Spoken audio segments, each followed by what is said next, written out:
The first epistle of Paul the Apostle to the Corinthians. Chapter 7. Now concerning the things whereof ye wrote unto me, it is good for a man not to touch a woman. Nevertheless, to avoid fornication, let every man have his own wife, and let every woman have her own husband. Let the husband render unto the wife due benevolence, and likewise also the wife unto the husband. The wife hath not power of her own body, but the husband. And likewise also the husband hath not power of his own body, but the wife.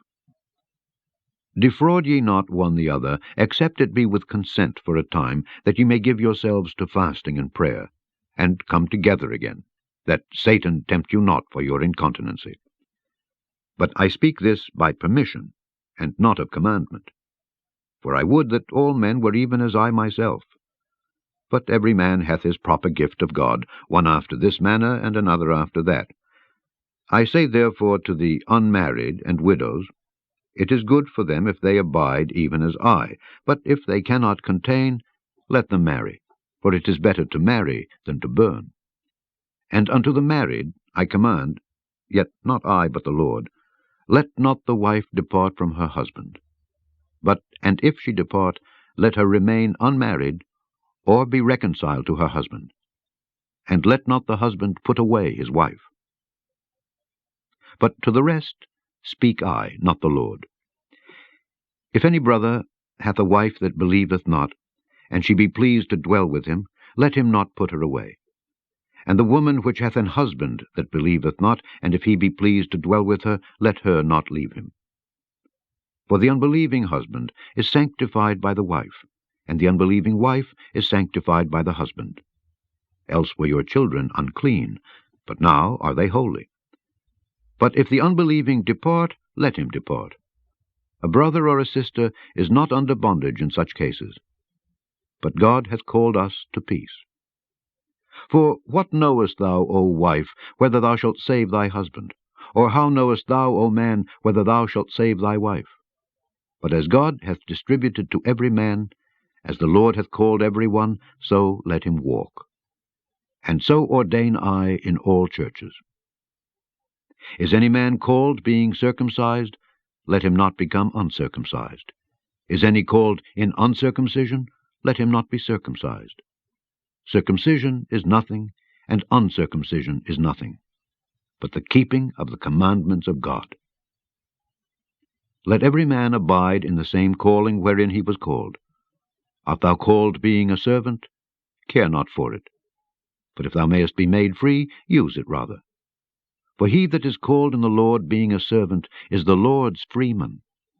Likewise also he that is called being free is Christ's servant. Ye are bought with a price. Be not ye the servants of men. Brethren, let every man wherein he is called, therein abide with God. Now concerning virgins, I have no commandment of the Lord, yet I give my judgment as one that hath obtained mercy of the Lord to be faithful. I suppose, therefore, that this is good for the present distress. I say that it is good for a man so to be. Art thou bound unto a wife? Seek not to be loosed. Art thou loosed from a wife? Seek not a wife. But and if thou marry, thou hast not sinned. And if a virgin marry, she hath not sinned. Nevertheless, such shall have trouble in the flesh. But I spare you. But this I say, brethren, the time is short. It remaineth that both they that have wives be as though they had none, and they that weep as though they wept not, and they that rejoice as though they rejoiced not, and they that buy as though they possessed not, and they that use this world as not abusing it. For the fashion of this world passeth away. But I would have you without carefulness.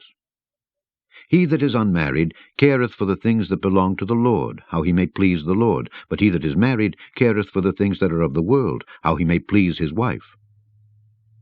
There is difference also between a wife and a virgin.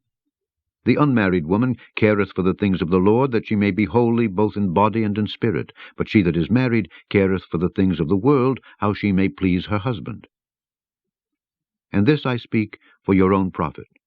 Not that I may cast a snare upon you, but for that which is comely, and that ye may attend upon the Lord without distraction. But if any man think that he behaveth himself uncomely toward his virgin, if she pass the flower of her age, and need so require, let him do what he will, he sinneth not, let them marry. Nevertheless, he that standeth steadfast in his heart, having no necessity, but hath power over his own will, and hath so decreed in his heart that he will keep his virgin, doeth well. So then, he that giveth her in marriage doeth well, but he that giveth her not in marriage doeth better. The wife is bound by the law as long as her husband liveth. But if her husband be dead, she is at liberty to be married to whom she will, only in the Lord. But she is happier if she so abide after my judgment. And I think also that I have the Spirit of God. Thank you for joining us in this series, A Journey Through the Epistles of Paul. To learn more about us here at the Gate Vineyard Fellowship, please visit us at www.thegatefellowship.com. There you will also find the link to our live Sunday Zoom service.